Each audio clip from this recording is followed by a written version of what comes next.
Imagine waking up before dawn in a stone cell barely large enough to lie down in. The walls are damp. The air smells of sweat, iron, and blood. Somewhere down the corridor, a man is praying. Another is sharpening a blade. You eat your meal in silence, the same meal you've eaten every day for months.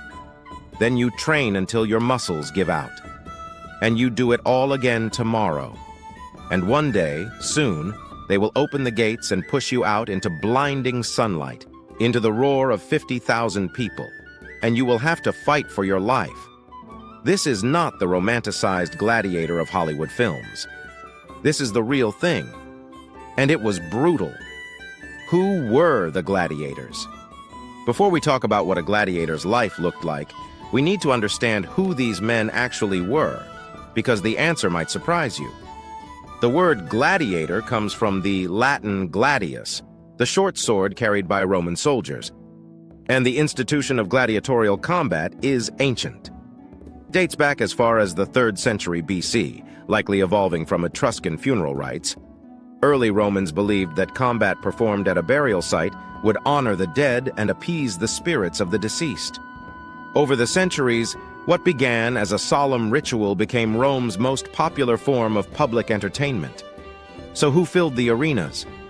The majority of gladiators were enslaved men, prisoners of war captured during Rome's endless military campaigns across Europe, North Africa, and the Middle East. When Roman legions conquered a territory, the survivors were frequently sold into slavery.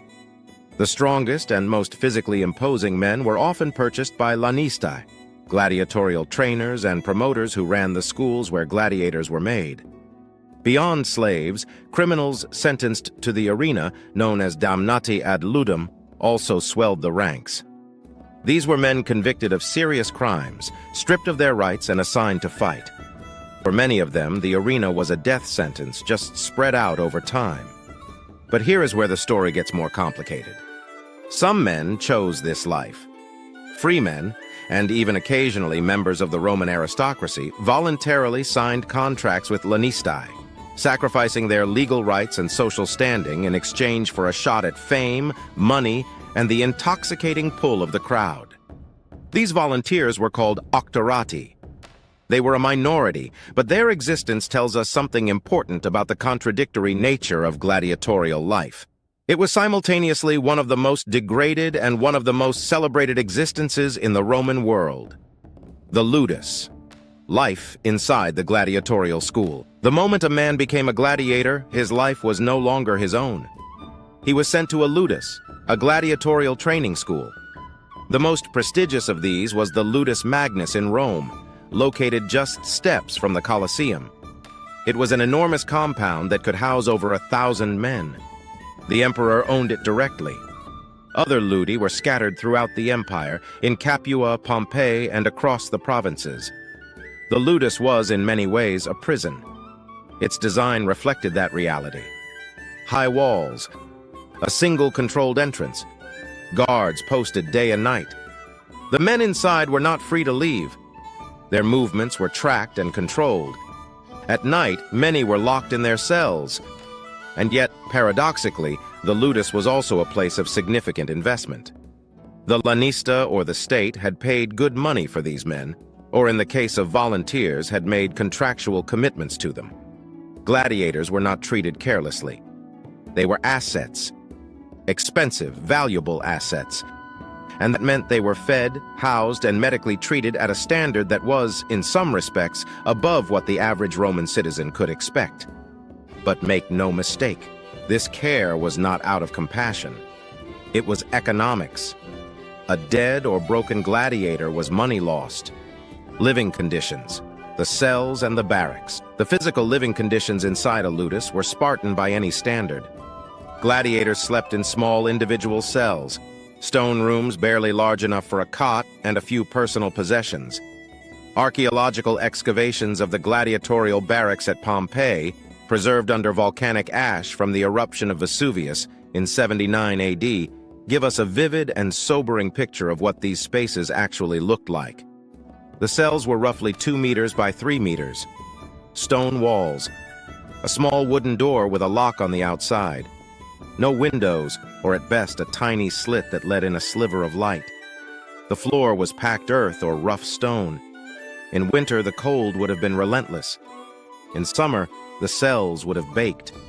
At Pompeii, archaeologists found the skeletal remains of men, women, and even a child within the barracks, suggesting that some gladiators were permitted to have families living with them, at least in lower security facilities. They also found personal jewelry, fine glassware, and decorative items, small touches of humanity in an otherwise grim existence. Some gladiators, the elite, the veterans, were granted better quarters and greater privileges. But for most, day-to-day life was defined by confinement. Movement within the compound was monitored. Contact with the outside world was limited and controlled. Letters could sometimes be sent or received, but visits were rarely permitted without oversight. The psychological weight of this confinement was immense. These men lived in a constant state of controlled tension, trained to be lethal but kept restrained, knowing that their next scheduled fight could be their last. Food and diet. The barley men. One of the most revealing facts about gladiators comes not from Roman texts, but from their bones. A 2014 study published in the journal PLOS One analyzed the skeletal remains of gladiators found in a burial ground in Ephesus, Turkey. Using isotope analysis, researchers were able to determine what these men were eating in the final years of their lives. The results were striking. Gladiators ate a diet that was heavily plant-based, dominated by barley, wheat, and legumes.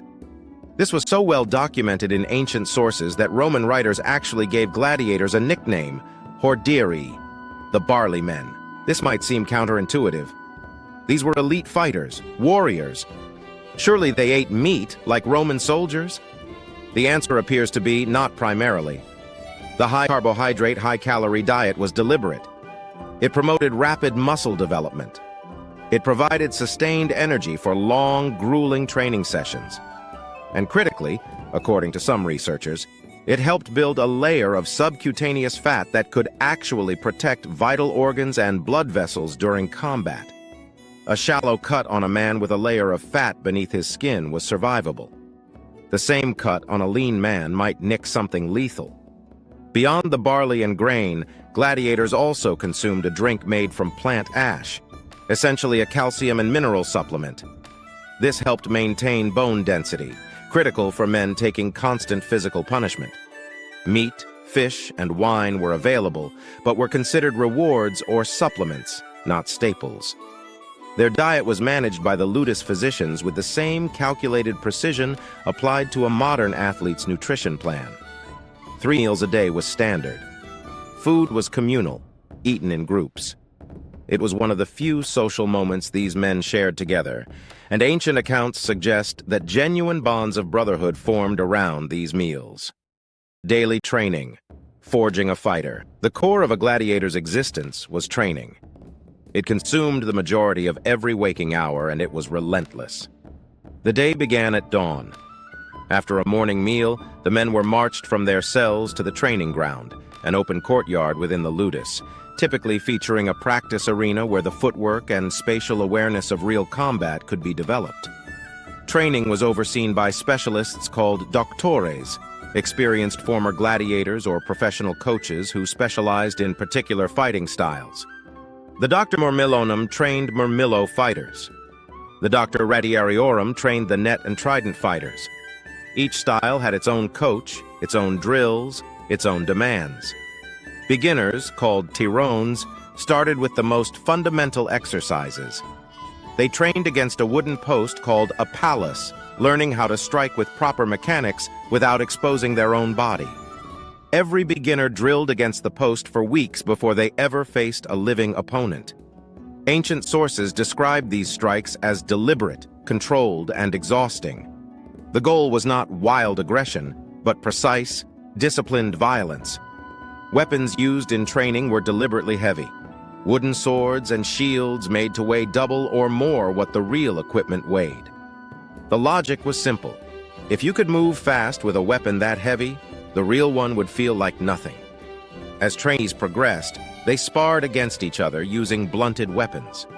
These sessions were supervised closely by the doctors, who would stop bouts to correct technique in real time.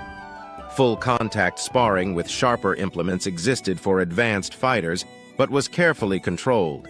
Injuring your gladiators in training was expensive and stupid. Physical conditioning extended beyond weapon work. Running, wrestling, jumping, and swimming were all part of the regimen. The goal was not just strength, but explosive speed, endurance, and above all, body control. A gladiator who panicked or tired quickly was a dead gladiator. Training continued through the afternoon heat with a midday break for food and rest. By evening, the men returned to their cells, exhausted, sore, and already calculating how many more days stood between them and their next fight. Armor and equipment. Dressing for combat. Not all gladiators fought the same way, wore the same armor, or carried the same weapons. The Roman gladiatorial system featured a range of distinct fighting styles, each with its own equipment, each designed to create visually compelling matchups for the crowd. Let's walk through the major types. The Murmillo was one of the most recognizable gladiators in the arena. He wore a large, visored helmet, decorated with a fish crest on top. The word murmillo may derive from a type of fish. He carried a large rectangular shield called a scutum, the same shield used by Roman legionaries, and a short gladius sword. He wore a greave on his left leg and arm guards on his sword arm. He was heavily protected on his shield side, but his right flank and legs were deliberately exposed. The Thrax, or Thracian, fought in a style inspired by Thracian warriors Rome had conquered. He wore a distinctive wide-brimmed helmet with a griffin crest, carried a small curved shield called a parmula, and wielded a curved blade called a sicca. His armor was lighter, making him faster but more vulnerable. He typically fought murmillos and hoplomachy. The retiarius was perhaps the most unusual and the most looked down upon, gladiator type. He wore minimal armor, a shoulder guard called a gallerus on his left arm, and sometimes a light arm guard. He carried no helmet. His weapons were a weighted net, a long trident called a fusina, and a dagger. His strategy was to entangle his opponent in the net, then finish them with the trident. Without a helmet, his face was fully exposed to the crowd and his opponents. The retiarius was often considered the least dignified of the gladiator types, though he required extraordinary agility and skill.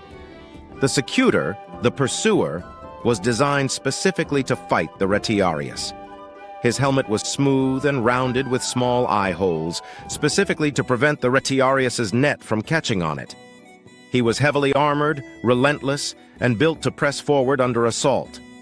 The hoplomachus wore full leg armor and a visored helmet, and carried a round shield and a spear alongside a short sword. The Dimicaris was a rare and elite type who fought with two swords simultaneously.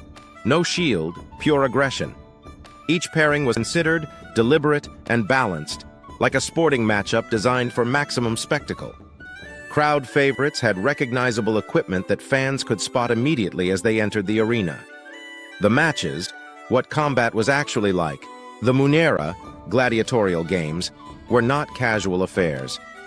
They were major public events, lavishly funded by wealthy sponsors called editores who used the games to build political capital and popular favor. Games could last multiple days. The Colosseum, completed in 80 AD, could seat an estimated 50,000 spectators with standing room for additional thousands. In the days before a major event, wooden program tablets called libelli were distributed around the city listing the day's matchups, the gladiators' names, their records, their fighting styles. Romans studied these like modern fans study sports statistics.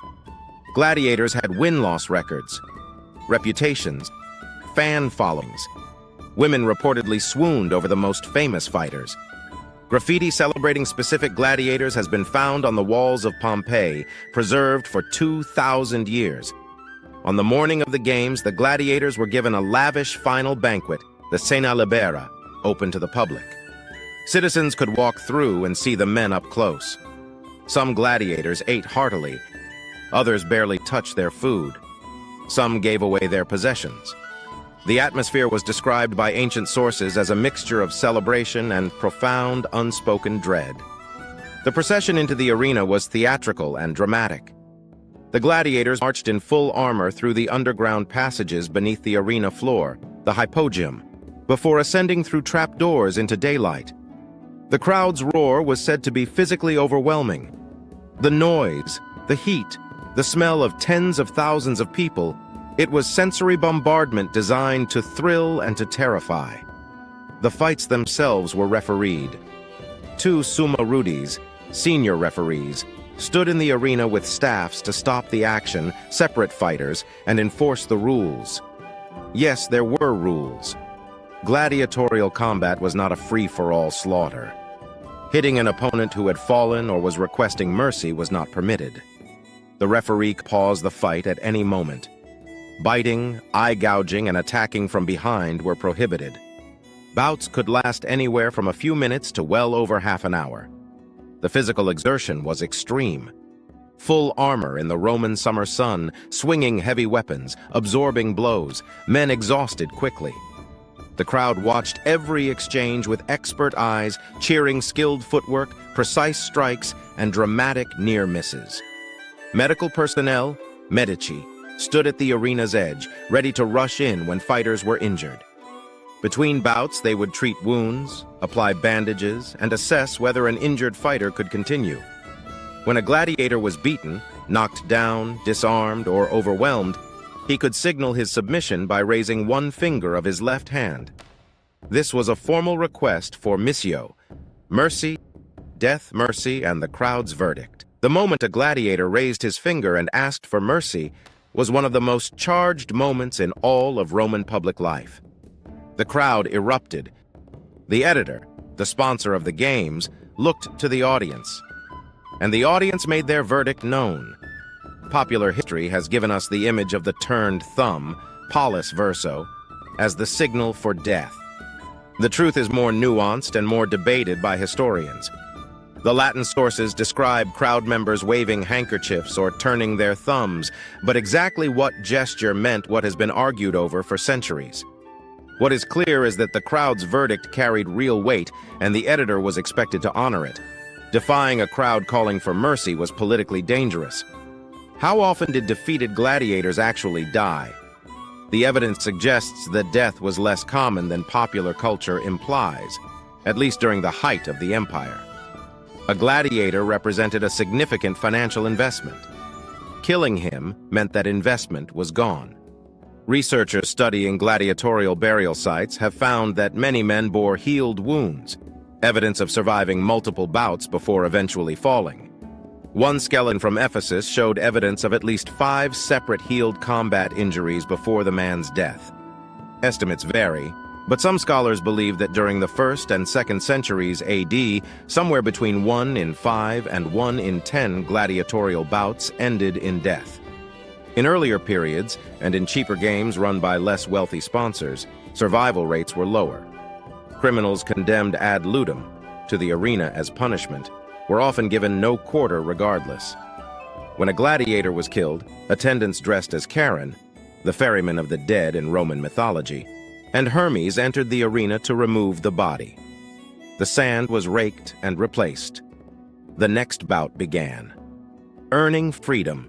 The rudis. For most gladiators, death in the arena was not the only possible end to their story. There was a way out.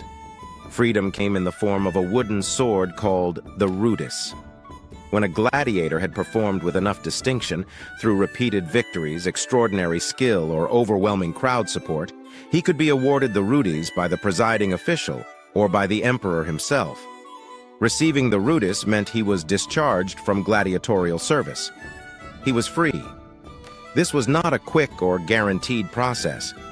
Most gladiators served for a minimum of 3 to 5 years before even being considered for discharge, and many served far longer. Records suggest the average career for those who survived lasted somewhere between 3 and 7 years, though champions might fight for a decade or more. Freed gladiators, called rudiarii, were technically free men, but their social status was complicated. Roman law stripped gladiators of their civil rights the moment they signed their contracts or were condemned to the arena. Even after receiving the rudus, the stigma of having been a gladiator followed them. They could not hold public office. They were forbidden from certain civic roles. Marriage to freeborn Roman citizens was legally restricted. And yet the most celebrated gladiators were genuine celebrities. Evidence from Roman sources suggests that famous fighters earned substantial prize money, enough to live comfortably. Some opened businesses. Some became trainers themselves. A few were reportedly so wealthy they retired in considerable style. There is also the extraordinary case of Spartacus, a Thracian gladiator who in 73 BC led one of the largest slave rebellions in Roman history. He and tens of thousands of escaped slaves held Roman legions at bay for nearly 2 years before finally being crushed. His story is the ultimate testament to the rage that simmered beneath the surface of gladiatorial life and the desperate hunger for freedom that defined it. Some gladiators, paradoxically, chose not to take their freedom when it was offered, or returned to the arena voluntarily after being freed. The money, the crowd, the adrenaline. For some men, the arena had become the only life they understood. Ancient sources record this with a mixture of contempt and fascination. The psychology of the gladiator. We should pause here and consider what all of this actually did to a human mind. These were men living under the constant proximity of death. Not the distant possibility that most people carry through life, but the scheduled, calendared certainty of it. A fight is coming. It may end you, and you will have to walk into it regardless. Ancient sources give us glimpses of how gladiators processed this reality. Some became intensely religious, dedicating offerings to gods and keeping personal shrines in their cells. Archaeologists have found votive objects and religious artifacts in gladiatorial barracks at multiple sites. Some became fatalistic, developing the cold, detached calm that warriors in all eras often describe as the only way to function under sustained mortal threat. Roman writers observed that experienced gladiators often showed no visible fear before a bout, not because they weren't afraid, but because they had learned to compress that fear into something smaller and more manageable. Others broke. Ancient accounts describe gladiators who attempted suicide rather than face the arena, using whatever was at hand, including, in one recorded case documented by the philosopher Seneca, a wooden implement in a latrine. The story is grim and deliberately so. Even the Romans who staged these spectacles recognized the darkness at the heart of what they were doing. And yet, human nature being what it is, genuine friendships, rivalries, and even love existed within the ludus. Letters written by gladiators have survived. The Pompeii graffiti includes affectionate inscriptions. Men who trained together, ate together, and faced death together formed bonds that the walls of the ludus could not erase. Closing remarks. The life of a Roman gladiator was defined by contradiction. Degraded and celebrated. Imprisoned and idolized. Treated as property and mourned as heroes. They were men stripped of their freedom, their rights, their safety, and then asked to perform the most extreme act of human courage imaginable, repeatedly, for the entertainment of a crowd that might cheer for them one moment and vote for their death the next. The arena wasn't just a spectacle. It was a mirror. It reflected Rome's values, its cruelties, its hunger for order, and its tolerance for violence. And in the faces of the men who walked onto that sand, you can see something recognizable: the will to survive, the need for dignity, and the stubborn human insistence on meaning, even in the most brutal of circumstances. If you made it to the end of this video, thank you for watching. If you want to go deeper into the ancient world, drop a comment below with what you want us to cover next.